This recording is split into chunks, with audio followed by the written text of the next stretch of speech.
Apreciados estudiantes, reciban un cordial saludo. Les saluda su profesor William Felipe Hurtado y el día de hoy vamos a hacer una serie de reflexiones en torno a la idea de norma jurídica y las implicaciones que sobre ellas podamos debatir.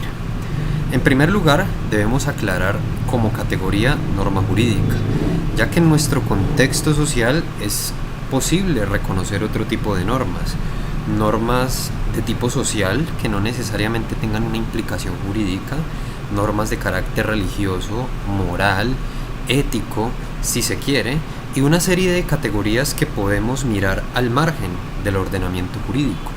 Pero cuando nos referimos a la norma jurídica, hablamos concretamente de aquella que está insertada dentro de un ordenamiento jurídico.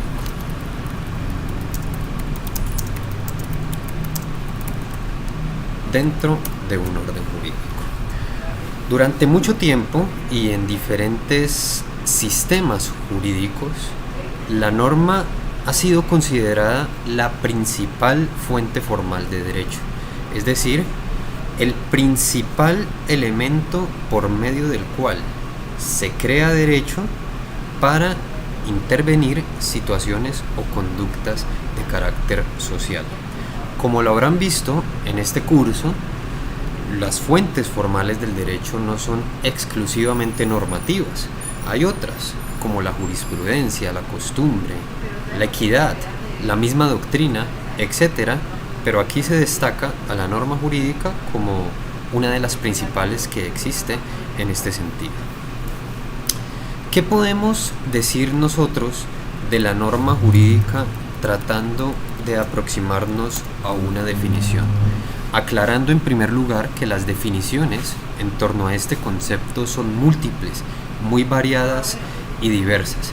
Pero básicamente cuando hablamos de norma jurídica estamos hablando de un mandato que dirige un comportamiento o comportamientos social o sociales. Es decir, que si tratamos de describir desde una línea filosófica, podemos identificar el objetivo de la norma jurídica desde la deontología. Las normas no se limitan a describir una situación social, mucho menos natural, sino que interviene desde la deontología, es decir, desde el deber ser, bajo el propósito de una coexistencia civilizada, pacífica, equilibrada, se pueda definir qué comportamientos son aceptados y reprochados. Las normas jurídicas tienen un elemento coactivo, un elemento coercitivo que las hace de obligatorio cumplimiento. Y por eso se suele identificar dentro de las normas jurídicas algo de lo que ya hablaremos, aquellas que son imperativas y que están mediadas por un supuesto de hecho, que es la situación regulada, seguida de una consecuencia jurídica, que es lo que se impondría en caso de incurrir en ese supuesto de hecho. Quiere decir que se delimita la conducta humana, como ya lo dijimos, desde actos aprobados o reprobados socialmente bajo el andamiaje de un ordenamiento jurídico. Cuando hablamos de normas jurídicas, es importante también reconocer que existen tipos de normas, y aquí hay una claridad muy importante. Usualmente se dice que las normas jurídicas son de manera exclusiva una creación pública, es decir, que se desprenden del aparato político del Estado. Las leyes, los propios elementos constitucionales, los actos administrativos, etc. Y estas, por decirlo así, podríamos decir que son normas de carácter público. Pero esto es algo que merece la pena discutir, porque dentro del sistema jurídico también pueden reconocerse normas con implicación jurídica, es decir, que conducen a consecuencias jurídicas que no necesariamente son públicas, aunque se tengan que someter al imperio del aparato público, por supuesto. Pero podríamos reconocer perfectamente normas de carácter privado, como bien lo podrían ser las familiares o de contextos o escenarios sociales privados, como por ejemplo lugar de trabajo, centros educativos privados, etcétera, etcétera, para reconocer que no todas las normas tienen un origen público, pero por supuesto las hay y son las principales, las de carácter público, donde podríamos identificar normas constitucionales, donde podríamos identificar la ley, los actos administrativos, etcétera. Entonces tenemos esta tipología y como lo pueden ver, estos dos tipos de norma pueden coexistir. En una sociedad como la nuestra, colombiana, por ejemplo, si trabajamos en una empresa privada donde tendremos un régimen disciplinario, pues esas normas no solo coexisten, sino que se articulan con aquellas que desde lo público las limiten, las condicionen o las supediten. Sobre las normas jurídicas también podríamos decir que existen clases en su forma. Entonces, aunque hay varias, aquí podríamos rescatar dos elementos. Normas que se consideran dispositivas. Estas son normas que básicamente definen situaciones o instituciones. Por ejemplo, una norma que defina qué es un comerciante. Entonces, digamos que haya una norma que diga un comerciante es alguna persona que ejerce un oficio autorizado por la ley y se lucra de ello, por poner un simple ejemplo, que no necesariamente es la definición que se acoge dentro de nuestro ordenamiento jurídico, pero que la doy en términos generales para que se pueda comprender. O por ejemplo, una norma que defina qué es el matrimonio, que diga que es la unión libre, por tanto voluntaria, entre dos personas, con ánimo de convivencia, de procreación, etcétera, etcétera. Estas serían normas dispositivas porque más que limitar, prohibir, facultar, lo que están haciendo es definir una situación concreta. Pero hay normas que se pueden considerar que son imperativas, que ya tienen una regulación concreta que está dirigida a intervenir, y esa intervención se da a partir de un supuesto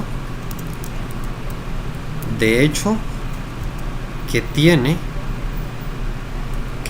esto que se llama nexo causal, que da lugar a una consecuencia jurídica. A esto de acá le vamos a llamar nexo. Un supuesto de hecho que da lugar a una consecuencia jurídica. Entonces, un ejemplo, el más fácil de comprender, que es una norma de carácter penal, por ejemplo, una disposición que diga el que matare a alguien incurrirá de X a Y años de pena privativa de la libertad en prisión. Entonces, ¿cuál sería el supuesto de hecho? La conducta que se está regulando. El que matare a alguien, es decir, matar, es el supuesto de hecho. Si alguien incurre en ese supuesto de hecho, pues el resultado es la imposición de una consecuencia jurídica, que según la norma que ponemos de ejemplo es una pena privativa de la libertad. El nexo es que efectivamente la persona haya incurrido en ese supuesto de hecho, se aplica la subsunción y se aplica, por tanto, la consecuencia jurídica dispuesta por la norma. Entonces, esto podemos decir sobre la definición de norma, sobre los tipos de norma que hay y sobre las clases respecto de su forma. Algo que es muy importante tener en cuenta sobre las normas, indistintamente su tipo, indistintamente sus clases, es que éstas tienen una vigencia. Es decir, para que se puedan aplicar, deben encontrarse vigentes. Y la vigencia de una norma va a depender en gran medida del tipo de norma que sea. Por ejemplo, si se trata de una norma familiar, pues de la subsistencia de ese núcleo familiar. Si yo dejo de pertenecer a mi familia porque me he emancipado o lo que sea, me he independizado, pues seguramente las reglas que me regirán ya no son las de ese núcleo familiar. Si renuncio a la empresa privada a la que pertenezco, pues el régimen privado de esa empresa ya no me rige. Si me cambio de universidad privada, por ejemplo, a otra, será un nuevo reglamento estudiantil el que me rija. Entonces hay elementos relacionados con el espacio, también elementos relacionados con el tiempo. Pero aquí quiero ser muy claro en algo, y es específicamente en la vigencia de las normas públicas, y sobre todo para hacer el ejercicio mucho más concreto, hablando, si se quiere, de la ley. Para que una ley, si queremos poner este ejemplo de norma, se encuentre vigente, pues es una ley que deba estar, valga la redundancia, en plena vigencia, que quiere decir aprobada por el legislativo y sancionada por el ejecutivo conforme a los procedimientos legislativos que ya para el escenario colombiano ustedes van a ver en otras materias o cursos específicas. Entonces, cada vez que ustedes escuchan que se está debatiendo un proyecto de ley, no quiere decir que éste entre a regir. Siempre que se apruebe y se sancione, tendrá vigencia.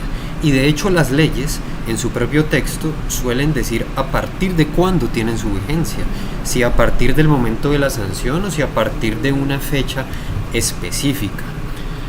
Tengan en cuenta esto. Y hay también unas circunstancias en las que las normas, como la ley, dejan de tener vigencia. Dejan de tener vigencia. Cuando, por ejemplo, en ciertas circunstancias, una ley deja de tener vigencia porque estableció una vigencia determinada. Por ejemplo, se dijo el contenido total o parcial de esta norma tendrá una vigencia del año tal al año tal. Por ejemplo, lo que pasaba con la Comisión para el Esclarecimiento de la Verdad en el marco de nuestra justicia transicional. Tenía una vigencia determinada, pero recuerden que con un reciente pronunciamiento de la Corte Constitucional, esta vigencia se extiende hasta el año 2022. Ese es un caso. Otro caso de terminación de la vigencia puede ser la declaratoria de inexequibilidad. La Corte o Tribunal Constitucional, para poner el ejemplo de Colombia, Corte Constitucional puede, como guardiana de la Constitución, declarar leyes inexequibles, es decir, contrarias a la Constitución, y expulsarlas del ordenamiento jurídico. Cuando la Corte hace esto, la norma deja de tener vigencia. Y otra circunstancia en la que una norma puede dejar de tener vigencia es cuando es derogada por una norma posterior. Si el Congreso expide una norma que regula el mismo tema que establecía la norma anterior y lo regula en un sentido diferente, pues la norma posterior, y este es un criterio que ustedes van a ver en hermenéutica jurídica o interpretación jurídica, la norma posterior, cuando ofrece un sentido diferente sobre el mismo tema, deroga a la anterior y por tanto rige la nueva norma. Estas son algunas de las circunstancias en las que una norma, por ejemplo una ley, puede perder vigencia. Y queridos y queridas estudiantes, estas son algunas de las reflexiones generales que nosotros podríamos hacer en torno a la norma jurídica. Espero haya sido de su utilidad y les sea de mayor provecho para las actividades que tendrán que realizar.